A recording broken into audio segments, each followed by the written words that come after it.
अस्सलाम वालेकुम नाजरीन, उम्मीद करती हूँ आप सब खैरियत से होंगे। आज की इस वीडियो में हम बात करेंगे drama serial Qurratul Usman season 4 episode 101 के बारे में। चैनल पर आप नए आए हैं तो चैनल को सब्सक्राइब कर दीजिए। आज की वीडियो का आगाज़ कुछ इस तरह से होता है। कमरे में उरहान के पास सब मौजूद होते हैं। अलाउद्दीन भी वहीं पर आ जाता है। अलाउद्दीन अपनी तलवार उठाकर कहता है, अगर मेरा भाई उरहान ठीक नहीं होता, मेरी वजह से ये इसको कुछ हो जाता है, तो वालिदा मलहून, आप और मेरा खून हलाल है, आप मुझे मार सकती हैं। मलहून वालिदा ये सुनने के बाद उसे गले लगा लेती है और कहती है, मेरे बच्चे, ऐसी बात नहीं करनी, मैं तुम दोनों को कभी भी कुछ नहीं होने दूंगी। दोबारा ऐसा कभी न कहना मेरे बच्चे, ना ही तुम्हारे साथ ना ही तुम्हारे भाई उरहान के साथ मैं कभी भी कुछ बुरा नहीं होने दूंगी। बाला खातून भी रोते हुए ये कहती है, बिल्कुल, जिस किसी ने भी ऐसा किया उसको ज़रूर बदला चुकाना होगा। उधर दूसरी जानिब उस्मान साहब अपने सिपाहियों के साथ एक गार में आ जाते हैं। उस्मान साहब कहते हैं, चलो आग जलाओ बुरहान। बुरहान कहता है, अब हम क्या करेंगे? उस्मान साहब कहते हैं, आज रात हम इसी गार में गुजारेंगे। वो हम जब यहाँ से निकलेंगे तो हम उस आरजे को पकड़ेंगे और उससे पूछेंगे उनका क्या मंसूबा है। फिर एक जंग होगी इस्माइल सुल्ताना के साथ। पर कोहनूर सिपाही कहता है, तो क्या हम कबीले पैगाम भेज दें सुल्तान, ताकि वो तैयारियां कर ले? उस्मान कहता है, नहीं, उन्होंने यकीनन तैयारियां कर ली होंगी, क्योंकि नेमान की आमद उनके लिए कोई राज नहीं है। उरहान ने तकरीबन तमाम सिपाहियों की क़ियादत की होगी। इसी जानिब कबीले में मलहून खातून उरहान के पास होती हैं और रोते हुए कहती हैं, आप कहाँ पे हैं उस्मान? उन्होंने मुझसे मेरी वालदा को छीन लिया, मेरे भाई को छीन लिया, यहाँ तक कि अपने बाबा को भी मैंने अपने हाथों से दफनाया, लेकिन अब मुझ में ये गम सहने की ताकत नहीं है, मैं बहुत अकेली रह गई हूँ। इसके बाद वो दुआ के लिए हाथ उठाती हैं और कहती हैं, या अल्लाह, मुझे मेरी जान से आजमाइए, लेकिन मुझे मेरे बेटे से ना आजमाइए, मेरे बेटे को मुकम्मल सेहतयाबी अता फरमाइए। इसी जानिब गार में उस्मान साहब अपने सिपाहियों के साथ सोए होते हैं। उन्हें ख्वाब आता है, ख्वाब में आवाज़ें आती हैं। उस्मान साहब फ़ौरन उठ जाते हैं, कहते हैं, उरहान। कोहनूर कहता है, क्या हुआ जनाब? लेकिन उस्मान साहब कोई भी जवाब नहीं देते। दूसरी जानिब वाला सुल्ताना बेअंदर भी अपने साथियों के साथ सराहे में खाना खा रही होती हैं। बेअंदर भी कहता है कि उस्मान ने तमाम सरदारान को मुत्हिद करने की कोशिश की, लेकिन जब वो नाकाम हो गया, उसे आपके सामने झुकना पड़ा। वालदा सुल्ताना कहती है, बेशक उस्मान हमारे साथ वफादार है, लेकिन उसके जहन में कोई न कोई मंसूबे चलते रहते हैं। की बार देखते हैं वो क्या करने जा रहा है। बेअंदर बे कहता है, वालदा सुल्ताना, वो कुछ भी कर ले, लेकिन उसके तमाम ख्वाब आपके सामने ख़त्म हो जाते हैं। वालदा सुल्ताना कहती है, हमें नेमान और उस्मान दोनों से अपनी जान छुड़ानी है, और बेअंदर बे, इसके लिए कोई भी कुर्बानी देनी पड़े, तुम अब से अपने मकसद से पीछे मत हटना। यही हमारा बुनियादी मकसद है, इसके लिए कोई भी कुर्बानी देनी पड़े तुम्हें देनी होगी। बेअंदर बे कहता है, ठीक है वालदा सुल्ताना, मेरी जिंदगी भी आपकी है। वालदा सुल्ताना कहती, हद में रहो, तुम्हारी वफादारी ही मेरे लिए काफ़ी है। सुबह तमाम सरदारान इकट्ठे हो जाएंगे, उन सब का इस्तकबाल अच्छे तरीके से करना, कि जब नए मान आए तो उसका इस्तकबाल हम खून से करें। इधर किले में ओलॉफ को दिखाया जाता है। अर्जुन खातून वहाँ पर आती है और कहती है, ईसा अलैहिस्सलाम आपकी दुआएं कबूल फरमाए। मुझे बताइए, क्या उस औरत ने ईसाईयत कबूल कर ली? ओलॉफ नाम में सर हिलाता है। अर्जुन खातून कहती है, सबसे पहले आपको अपने गुनाहों का इतराफ़ करना होगा, जब तक आप अपने गुनाहों का इतराफ़ नहीं करेंगे आपकी दुआएं कबूल नहीं होंगी।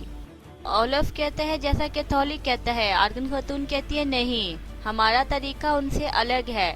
ओलॉफ कहता है, मैंने तुम्हारे जैसी राहिबा नहीं देखी, तुम बहुत पुरसुकून हो। आर्गन खातून कहती है, तो आप अपनी गुनाहों का इतराफ़ कर लें, ईसा अलैहिस्सलाम आपकी दुआएं कबूल करेंगे। ओलॉफ इस पर कहता है, मेरा पहला गुनाह जो कि मैंने बचपन पे किया। आर्गन खातून कहती है, नहीं, बचपन का ज़माना गुजर गया, आपको हाल ही के किए गए गुनाहों का इतराफ़ करना होगा, मिसाल के तौर पर जो गुनाह आप कल करने वाले हैं। ये बात सुनने के बाद ओलॉफ कहता है, मुझे लगता है मुझे आपके भाई साइमन से बात करनी होगी। आर्गन खातून ये देखकर घबरा जाती है और कहती है, मेरे भाई साइमन से? ठीक है, मैं उसे बुला कर लाती हूँ। ये कहने के बाद आर्गन खातून वहाँ से चली जाती है और बाहर आकर कहती है, क्यों घबरा गई थी तुम? क्या तुम 10 मिनट के लिए वहाँ पर बैठ नहीं सकती थी? यहाँ पर आर्गन खातून 2 सिपाहियों की बातें सुनती है जो कह रहे होते हैं मैं आपको उस गांव के बारे में बताऊंगा जहाँ पर हम हमला करने वाले हैं। इनकी बातें सुनने के बाद आर्गन खातून वहाँ पर मजीद रुक जाती है और उन दोनों सिपाहियों की बातें गौर से सुनने लगती है। दूसरी जानिब यानी शहर में नगाड़े बज रहे होते हैं और यकूब साहब अपने सिपाहियों के साथ यानी शहर में दाखिल होते हैं। वहाँ पर मौजूद सभी लोग यकूब साहब को देख के खुशामदीद कहते हैं। यकूब साहब कहते हैं तो ये है यानी शहर, ये छोटा सा शहर, ये उस्मान साहब ने कहा ये कोई हमारे बराबर है। कहने के बाद यकूब बे आगे गुजर जाते हैं। इनके जाने के बाद करासी बे आते हैं। सब लोग उन्हें भी खुशामदीद कहते हैं। करासी बे कहते हैं आपको लगता है सगोद शहर छोटा है इसीलिए आपने यानी शहर पर कब्जा कर लिया उस्मान, लेकिन फिर भी आप हमारी अजमत के करीब नहीं पहुँचे। इनके जाने के बाद जानदार कबीले के सरदार आते हैं। वो कहते हैं कि आपने खुद हार मान ली, लेकिन अच्छी बात तो ये है कि उस्मान साहब आप भी वालदा सुल्ताना के साथ खड़े हैं। ये कहने के बाद जानदार बेबी वहाँ से आगे बढ़ जाते हैं। यहाँ यानी शहर में सब सरदारान इकट्ठे हो जाते हैं। यकूब कहते हैं मैंने बहुत सोचा था कि आप बहुत समझदार हैं जानदार बे। जानदार बे कहते हैं कि आपका ये कहने का क्या मतलब है यकूब साहब? एक अजीम जानदार हैं। आप उस्मान साहब के पीछे खड़े होने जा रहे थे और आप करासी बे, आप मुझे बताइए आप समंदरों के हुक्मरान बनने वाले हैं।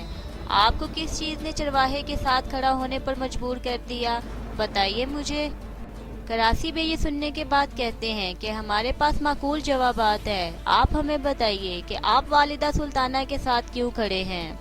ये सुनने के बाद यकूब साहब कहते हैं कोई भी जंग लड़नी हो तो सल्जूकी रियासत वहाँ की जंग लड़ती है। अगर कोई हथियार इकट्ठे करने हो, फौजी इकट्ठे करने हो तो सल्जूकी रियासत ये सब काम करती है। उस उस्मान को कैसे हिम्मत हुई कि वो क़यादत करे। मेरी उस्मान के साथ कोई भी दुश्मनी नहीं, लेकिन फिर भी आप मुझे बताइए कि ताकत किसके पास ज्यादा है, फौज किसके पास ज्यादा है। तुम दोनों से गलती हो गई है इसीलिए तुम दोनों खामोश हो।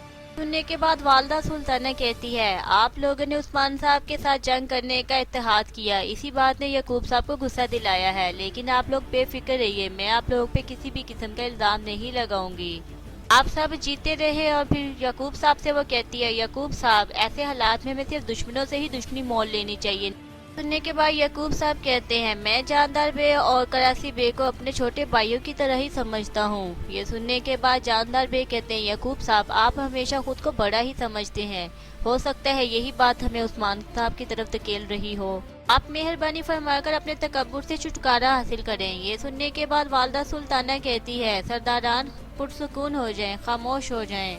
हम सब यहाँ पर अपनी चालों के बारे में बात करने के लिए इकट्ठा हुए हैं, ना कि एक दूसरे से लड़ने के लिए। इसी जानिब जंगल में आरजे अपने सिपाहियों के साथ जा रहा होता है। तुर्गुस साहब सामने आ जाते हैं और कहते हैं ये आपका आखिरी इख्तितामी सफर है आरजे।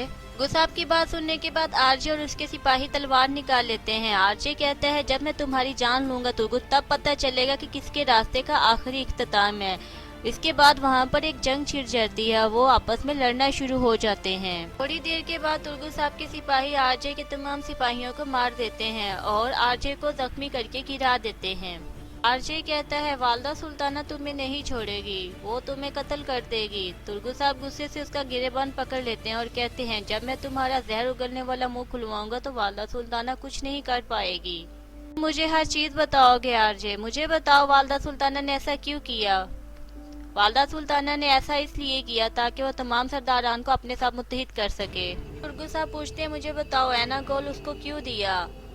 आउची कहता है कि ऐना गोल हमने उसे नहीं दिया। फिर तुर्गुस साहब उसे जोर से मारना शुरू हो जाते हैं, तुम मुझसे झूठ बोल रहे हो।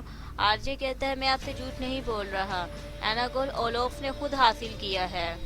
तुर्गुस साहब उसका गिरेबान पकड़ते हुए कहते हैं मुझे बताओ यानी शहर में क्या तुम लोगों ने जहर नहीं पिलाया था, मुझे बताओ जहर पिलाने में तुम लोगों का क्या मकसद था।